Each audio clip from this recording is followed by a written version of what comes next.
Olá, tudo bem? Boa tarde, como vamos todos? Dando prosseguimento aos nossos estudos de Química Inorgânica, nosso próximo capítulo é Compostos de Coordenação. Vamos aqui nos basear no livro do Haroldo, capítulo 7 e capítulo 8 do Israel Atkins, vendo histórico, definição, ligantes, nomenclatura e isomeria. Bom, então os pesquisadores, os cientistas sempre frequentaram o laboratório, simulando reações, tentando fazer as reações com os diversos compostos químicos conhecidos nas suas respectivas épocas, né? Então, hoje em dia, os processos industriais existem, né, envolvendo reações químicas, não vieram do nada, vieram de várias investigações lá de trás, né, que obtiveram pigmentos, novos materiais, estudo de bioinorgânica, dos processos catalíticos das enzimas, né, das coenzimas, dos mecanismos bioinorgânicos, síntese de diversos compostos aí, do estado sólido, de materiais com propriedades elétricas, condutoras, supercondutoras, enfim. Então, além de falar, claro, de medicamentos, né, de complexos usados aí em catálise, etc. Então, lá na época, nos anos de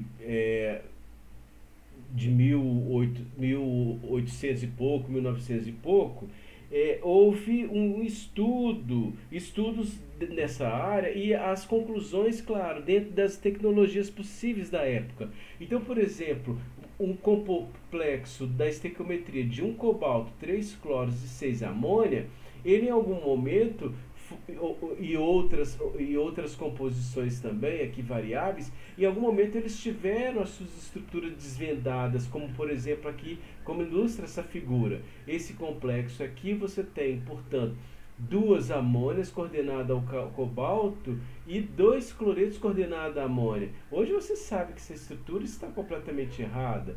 Esse daqui, você tem dois cloretos coordenados ao cobalto e quatro amônias coordenadas e ali um cloreto entre elas.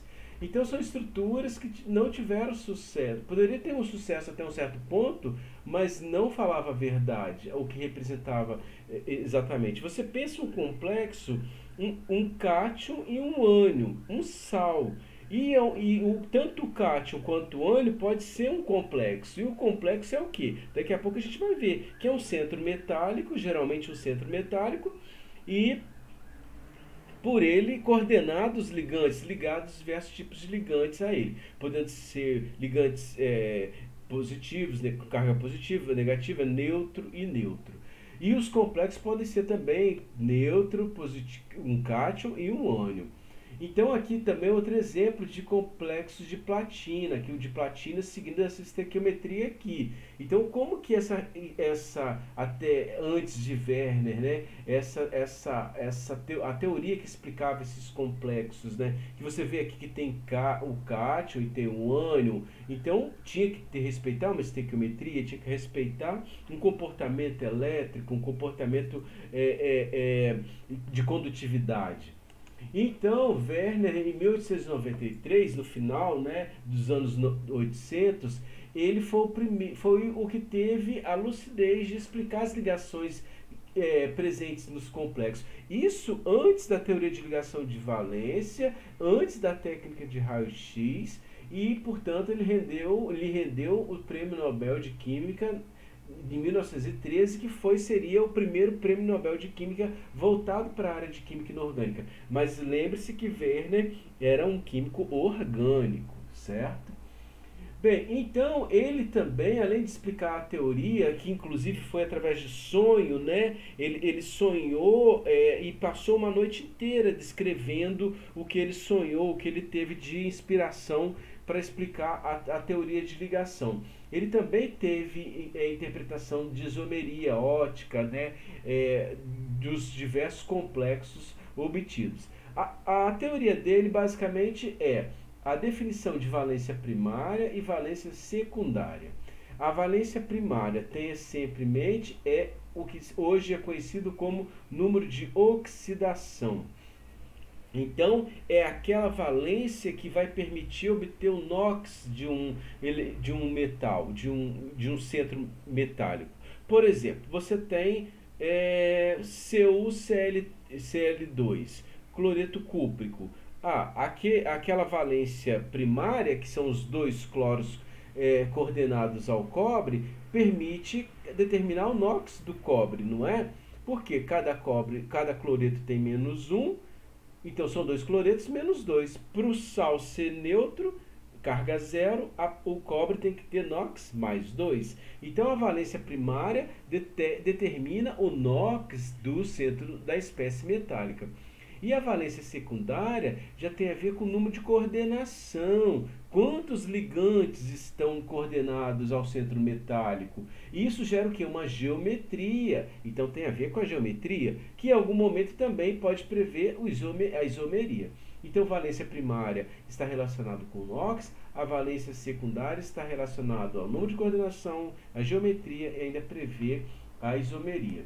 Bom, então o trabalho de Verne, o que ele obteve? Ele fez reações e obteve como produto o produto A, o B e o C. Mas como que ele distinguiu esses produtos? Primeira coisa, pela cor. Ele obteve um complexo de cor castanha avermelhada, outra de cor mais aí para o violeta, né, para o lilás, e em algum momento ele obteve uma mistura de complexos, sendo um mais lilás e o outro verde. Em algum momento ele separa isso aqui, distingue um do outro. Mas o que ele obteve então? Então ele obteve 3 reações, né? Claro, depois de várias tentativas, pesagens de massa, verificações e estudos. Não é tão imediato assim como a gente está contando. Tem todo um trabalho grande por trás. Quem faz iniciação científica, quem está na frente de um projeto de empreendedorismo, sabe a luta que é conseguir um bom resultado, né? Então, no primeiro resultado, o A que a gente chamou, ele tratou com nitrato de prata e verificou que determinou a massa do precipitado. Então, estequiometricamente, obteve a proporção 3 para aquele complexo, em relação àquele complexo. E para o segundo complexo, obteve 2 vezes a quantidade de cloreto de prata e no terceiro complexo, uma quantidade de cloreto de prata. Então, o que isso tem a ver? Como que ele interpretou isso? Para precipitar cloreto de prata, aquele cloreto tinha que estar na forma de como? Aquele cloreto aqui nessa espécie. Tinha que estar justamente na forma de cloreto, né? Ele tinha que estar como íon, como ânion, né? Como ânion. Então, 3 cloretos como ânion formaram 3 cloretos de prata. Nesse caso, se ele formou 2 cloretos de prata, então os 2 cloretos tinham que estar na forma aniônica. Então, 2 cloretos na forma aniônica. E aqui, 1 cloreto. Então, qual a conclusão dele depois de fazer o estudo? Significa que, no primeiro caso, letra A, 3 cloretos estavam na forma de ânion e esses 3 cloretos formam como cloreto de prata. Ou seja, a fórmula do complexo é e consequentemente, ao mesmo tempo, aquelas 6 amônias estavam coordenadas ao cobalto. Era os cloretos como valência primária, eles que determinavam o NOx do cobalto, né? Apesar de, claro, ele saber que era cobalto 3 que estava reagindo. E as 6 amônias da estequiometria viu que tinham 6 amônias lá, estavam coordenadas como valência secundária. Então a fórmula do complexo é esta daqui, ó. É essa daqui. Esses 3 cloretos que precipitaram aqui, tá certo? Aquelas 6 amônias restantes só podiam estar coordenadas ao cobalto. Então esses 3 cloretos, eles estão como valência primária, onde determina o NOx. Daqui a pouco a gente fala do NOx melhor. Bom, no outro experimento ele obteve a proporção de 2 cloretos de prata, ou seja, 2 cloretos como valência primária, né? E cadê o outro cloreto? Não são 3 cloretos que na estequiometria tinha, né? São 3 cloretos, né? 3 cloretos e 5 amônia. 5 amônia. Então, um cloreto, se ele não está como valência primária, ele só podia estar coordenado ao cobalto. E as 5 amônias coordenadas ao cobalto, que a valência secundária é o que dá o número de coordenação 6 aqui. 5 mais 1, 6. Então, portanto, a fórmula do complexo violeta é essa daqui.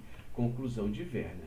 E aqui ele concluiu que um cloreto estaria como valência primária, porque foi só uma prata que precipitou, né? Então, um cloreto de prata que precipitou como valência, como ânion. Os outros 2 cloretos estariam coordenados diretamente ao cobalto e aqui, lembrando que ele detectou a proporção de 4 amônias. 4 amônias, portanto, estão ligadas na coordenação secundária, para dar um número de coordenação 2 mais 4, 6. 2 cloretos mais 4 amônias, 6. Pois bem, e aqui em algum momento foi isolado esses complexos. Como? Aí se faz por solvente, tipo de solvente e tal, né? Ou alguma técnica, e claro, filtrações, recristalização, para obter o complexo. Ele obteve um complexo cujos cloretos, esses 2 cloretos aqui, ó, esses 2 cloretos estão na forma equatorial e esses 2 cloretos estão na forma axial. Então, isso é são isômeros, né? Isômeros. Esse daqui é o chamado cis e esse é o trans em relação aos 2 cloretos. Cis está próximo, trans está o oposto. A análise dos exemplos que ele obteve, então, portanto, né, no primeiro caso, os 3 cloretos como ânion, então, qual é o NOx desse cobalto? As amônias são neutras, 6 amônias neutras. Então, para dar um sal neutro, o NOx do cobalto só pode ser mais 3. Só pode ser mais 3, tá certo? Então, valência primária. 3 ligações iônicas, nós temos aqui 3 ligações iônicas. Temos 3 cloretos ligados por valência primária, né? 3 cloretos como ânion, 6 amônias ligadas como valência secundária, coordenadas diretamente ao cobalto, tá beleza? Número de coordenação, portanto, 6. Nesse outro caso aqui, é daquele complexo com 2 cloretos como ânion. O NOx continua, por isso que valência primária é igual a 2. O NOx continua mais 3, por quê? Porque o complexo, o cátion é mais 2, o cloreto é menos 1. Para ser carga mais 2 aqui, esse cobalto só pode ser mais 3. 2 ligações iônicas, porque são 2 cloretos aqui como contraíam. 2 ânions ligados por valência primária, né? Já vimos aqui nós temos 2 cloretos. Deixa eu colocar o Cl2 aqui para ficar bem claro, né? Na nossa análise. São esses 2 cloretos aqui como ânion, então como valência primária. 2 ligações iônicas, 2 ânions ligados por valência primária, um cloreto ligado por valência secundária. Esse cloreto está coordenado diretamente ao cobalto. E as 5 amônias, lá claro, do que ele determinou experimentalmente, na proporção estequiométrica, ligado por valências secundárias. Número de coordenação total, 1 cloreto e 5 amônias, total 6. E o que ele propôs de estrutura? Ele propôs aqui que poderia ser um hexagonal plano, número de coordenação 6, hein? Desculpa, um hexagonal plano, um prismático trigonal e um octaédrico. As colorações aqui não estão representando os ligantes, não, tá? Estão representando os ligantes, mas não necessariamente exatamente, porque estão com colorações aqui diferentes. Eu só aproveitei a figura, mas eu só quis dizer que para número de coordenação 6 é possível essas 3 geometrias. A conclusão que Werner chegou: os complexos apresentam valência secundária igual a 6, certo? Portanto, número de coordenação igual a 6. As formas geométricas possíveis são essas 3: hexágono plano, prisma trigonal e octaédrico. segundo as previsões de Verne, trata-se de um octaedro. Então, o nosso primeiro exercício aqui é você determinar a valência primária e secundária desses complexos aqui listados abaixo. Atento aqui que esse complexo é neutro, esse complexo é negativo e esse aqui é positivo. Esse é um cátion, esse é um ânion e esse é uma molécula neutra. Não tem problema, complexo pode se comportar assim. Então você verifica aí qual a valência primária e secundária desses complexos. Agora vamos à definição de complexos, né? Então, lá era um histórico, aqui é a definição. A definição de complexo, ela não é exata, né? Tem vários tipos de complexos aí, mas de modo geral, o que que é? É uma espécie central, que pode ser um átomo neutro, um cátion ou um ânion, e rodeado por um conjunto de ligantes. Quem são esses ligantes? Pode ser íons, pode ser moléculas neutras. Então nós temos aqui, ó, o primeiro exemplo, ouro, 2 cloretos. Colchete, negativo, carga negativa. Ou seja, é um ouro de NOx mais 1 e 2 ligantes cloreto. Esse daqui, ele é neutro. Tem um cromo e esse cromo é zero. Zero por quê? Porque você tem a carga do complexo é zero e são 6 ligantes de carga quanto? Qual é a carga do monóxido de carbono? É um gás de carga zero. Então, tudo aqui vai dar zero. Para esse tudo dar zero, esse cromo só pode ser de carga zero. 6 ligantes de monóxido de carbono. Esse do vanádio, olha, o monóxido de carbono já vimos que a carga dele é zero. São 6 ligantes de carga zero. Para ser igual a menos 1, quanto que vai valer o vanádio? Só pode valer menos 1. Então você tem aqui o átomo central aniônico. No primeiro caso, ele como cátion. Aqui como neutro. Aqui neutro, um átomo neutro. Então, tá vendo que está batendo na definição? E aqui também 6 moléculas de monóxido de carbono neutro, como ligantes.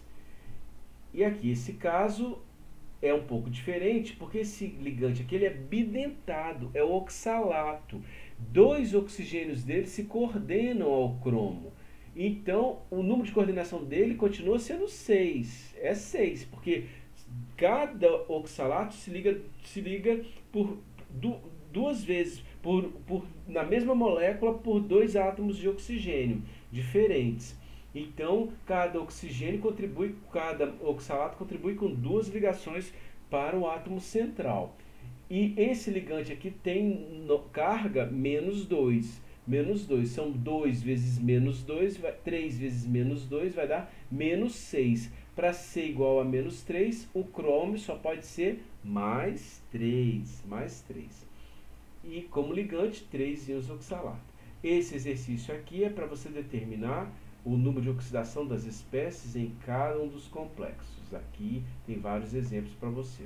Tem os casos aqui de umas moléculas, né, que não são necessariamente de metal de transição, mas fica aqui incluído nesse capítulo. Então nós temos exemplos aqui. Uma maneira de escrever, né, é dessa maneira aqui, no seu caderno, para você distinguir as ligações que estão para frente e as ligações que estão atrás. Esses 4 ligantes aqui estão nas posições equatoriais. É como se você fizesse um plano ali paralelo ao seu chão, o chão onde seu pé está. E esses 2 na forma equatorial, ou seja, perpendicular ou melhor, no mesmo plano da folha do seu caderno. E os cloretos aqui em volta. Se você construir no modelo Molimod, né, do modelo esférico sólido, você fazia desse jeito aqui. O cobalto, numa esfera que tenha 6 buracos, sendo que 2 axiais, você coloca 2 amônias aqui, uma em cima e outra embaixo, e os 4 equatoriais aqui perpendicular às posições axiais. E os cloretos você colocaria aí, no caso, uma espécie representativa aí para cloreto. No caso, ele colocou, o autor aqui colocou 3 esferas verdes. E esse cátion, aqui, esse complexo, tem carga positiva. Cada cloreto, carga negativa. Esse aqui, a carga positiva representada. Agora, uma maneira melhor de se ver, né? Se você não tem o modelo aí, o modelo que você possa, o Molimod, né? Que é um modelo mais caro e difícil, porque é importado, né? No Brasil, ele costuma ser vendido na SBQ, né? No congresso de química, que se encontra esses modelos aí. Tem aqueles modelos sólidos que a gente viu também. Então, vocês estão vendo aí essa página aqui. Essa página é a página ChemTube 3D. Tem vários exemplos aqui na galeria, tá? Pode ser que apareça para você em inglês, mas não tem problema não. Então, aqui, ó, você pode mexer aqui, analisar, você vê que você pode colocar no modelo todo bola, mas é confuso. Esse aqui é um modelinho mais bacana e esse aqui é palito. Eu gosto mais desse aqui. Aqui você pode girar, pode ampliar, pode diminuir a ampliação, pode mostrar algumas coisas, pode ocultar outras. Aqui tá ocultando os átomos de hidrogênio, aqui está mostrando, eu prefiro que mostre. Aqui você tem elementos de simetria da molécula, nesse caso aqui não está mostrando, porque esses cloretos estão quebrando a simetria dela, tá certo? Mas ela tem simetria sim, depois vocês vão ver isso melhor lá em Química Orgânica 1. Vocês podem testar aqui o que aparece aqui e tal, né, dependendo aí do exemplo, não mostra. Então vamos dar aqui 5 estrelinhas para ele, que ele foi muito útil para nós, tá certo? Cara, claro, aqui na galeria tem vários outros exemplos, como vocês podem ver, ó. Podem clicar ali na galeria, que vai aparecer vários outros exemplos aqui, ó, com berílio, com arsênio, com cobalto. Aí você tem vários exemplos, né, seguindo aqui todo essas possibilidades aqui que ele te oferece, tá bom? Então, eu coloquei alguns exemplos aqui para facilitar a nossa vida. Aqui é o sulfato. Então, esse daqui seria o cloreto de hexaamin cobalto 3.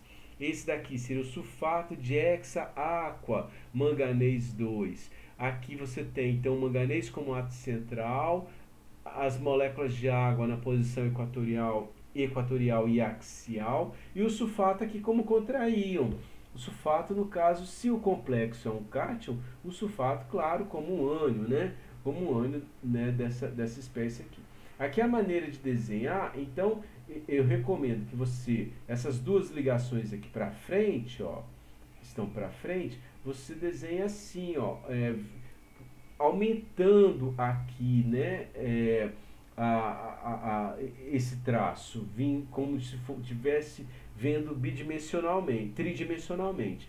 E aquelas ligações que estão lá atrás, você faz ela pontilhado, partindo do manganês, crescendo em relação ao ligante, sempre crescendo a relação ao ligante, para te dar uma ideia tridimensional. Aqui também foi feito isso, essas duas amônias para frente e essas duas amônias para trás, aqui, lá, essa e essa aqui, pontilhada, tá bom? Vários exemplos vão surgindo aí com o tempo. Então nós temos que ter em mente que um ligante é uma base de Lewis e ela tem um átomo doador. Um átomo se coordena ao metal, um átomo do ligante se liga ao metal. A água, quem se liga é o oxigênio. Na amônia, quem se liga é o nitrogênio. Depois nós vamos ver os exemplos ali dos ligantes, isso aí vai ficar mais claro ainda. E o átomo central é um ácido de Lewis, ele é um átomo aceptor, né? Todos os metais da tabela periódica formam complexos, tá certo? Pode ser até alcalino terroso, tá bom? além de, claro, de transição principalmente, né? Os lantanídeos, actinídeos. Compostos de coordenação quando começou a estudar isso, os cientistas, como se tratava de as ligações eram chamadas de coordenações, então daí o nome veio de compostos de coordenação, ou complexos de coordenação, tá certo? Então, nada mais é do que um complexo, é só uma nomenclatura aí antiga que até hoje é usada. Nós temos vários exemplos de ligantes aqui, tá bem? Então, com o tempo, você vai consultar essa tabelinha, você vai ver que tem a água, o átomo doador da água, o oxigênio, é um ligante monodentado, porque só uma ligação que a água faz com o átomo central. A amônia é NH3, o átomo doador é o nitrogênio, também monodentado, só faz uma ligação com, é possível somente uma ligação com o átomo central. O cloreto, Cl-, cloreto, Cl, monodentado, e assim vai. Cianeto, Cn-, se coordena pelo carbono, é monodentado. A trifenilfosfina, são 3 anéis aromáticos coordenados ao fósforo. Quem é o átomo doador? O fósforo. Pode ser representado assim também. PF3 ou PPH3, fenil do inglês. É monodentado também. A piridina é monodentada. Lembre-se que é um nitrogênio dentro do anel aromático. Quem é o átomo doador? O nitrogênio. Pode ser representado por PY, do lado inglês, da nomenclatura inglesa. Monodentado. E o carbonato, aí carbonato já é bidentado, os dois átomos de oxigênio um dos dois átomos do oxigênio se coordena ao metal. O oxalato, já vimos, também é bidentado, dois átomos de oxigênio se coordenam ao metal. Esse daqui é muito usado, etileno de amina, ó. Etileno de amina é uma ponte de etileno ligada a duas aminas, por isso que é o nome, etileno de amina, porque são duas aminas. Se coordena por onde? Pelos esses dois átomos de nitrogênio. Vai formar um anel muito estável, tá? Um anel de 5 membros. Atentos a isso, depois mais tarde a gente fala. Então vai formar um anel estável. São dois átomos de nitrogênio, que são átomos doadores, é bidentado. E aqui tem a nomenclatura, né? O nome do ligante.